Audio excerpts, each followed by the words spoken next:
Avant ça, les gossip hop de Coffee Show, l'info hip-hop sauté à la poêle façon popcorn par Guérin ce matin. Wesh la street, ça dit quoi? Ça va ou quoi? Ça va. Nous sommes le 4 février 2020 et on ne sait toujours pas où est la moulaga. Mais en revanche, on sait que Netflix veut produire une version française de Rhythm and Flow. Vous savez, c'est le télécrochet en mode nouvelle star avec Cardi B sur Netflix là. Ouais. Hein, sur le papier, c'est plutôt une bonne nouvelle, puisque le show est assez cool, le rap français est hyper prolifique, il y a plein de styles différents. Attends, je sens qu'il y a un mail.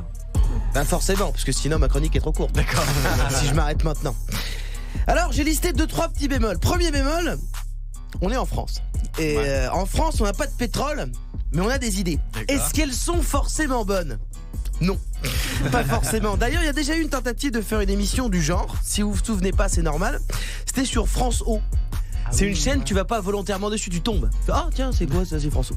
Voilà, et alors ça s'appelait à l'époque Talent Street. C'est un nom qui ressemble un peu à des faux Quality Street de chez Lidl, je trouve. Et dans le jury de cette émission, il y avait Joey Star qui n'aimait rien et un champion de BMX. Parce que pourquoi pas, je veux dire. À un moment donné, les mecs ont dit on est sur François, personne va regarder, on va mettre un mec qui fait du BMX. Mais attends, mais là c'est Netflix, en général ils font les choses bien quand même. Alors pas tout le temps, je sais pas si t'as vu Marseille, mais c'est pas bien ça. Ah merde.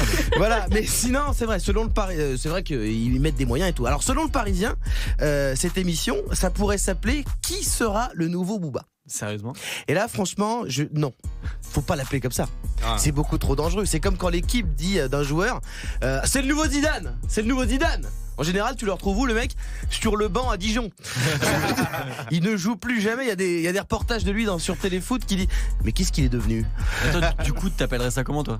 Ah bah, n'importe comment, peu importe, on s'en fout, tout est mieux que qui est le nouveau Booba. Je veux dire, même Francis, c'est mieux comme nom. Ça n'a rien à voir. Pourquoi En plus, il y a déjà un nom. Appelle ça Flow et Rythme ou Rhythm and Flow. On s'en fout parce que imagine The Voice en français. Ils ont pas appelé ça à la poursuite de la voix. Non, ils ont gardé The Voice, c'était très bien. Déjà que ça va être chaud, il y aura des critiques. Si tu mets Booba dans le nom d'un truc, ça va tirer de partout. Les fans de Caris vont tirer, les fans de Rob vont tirer. Booba lui-même va pas être content. Heureusement, il n'y a plus Insta là en ce moment.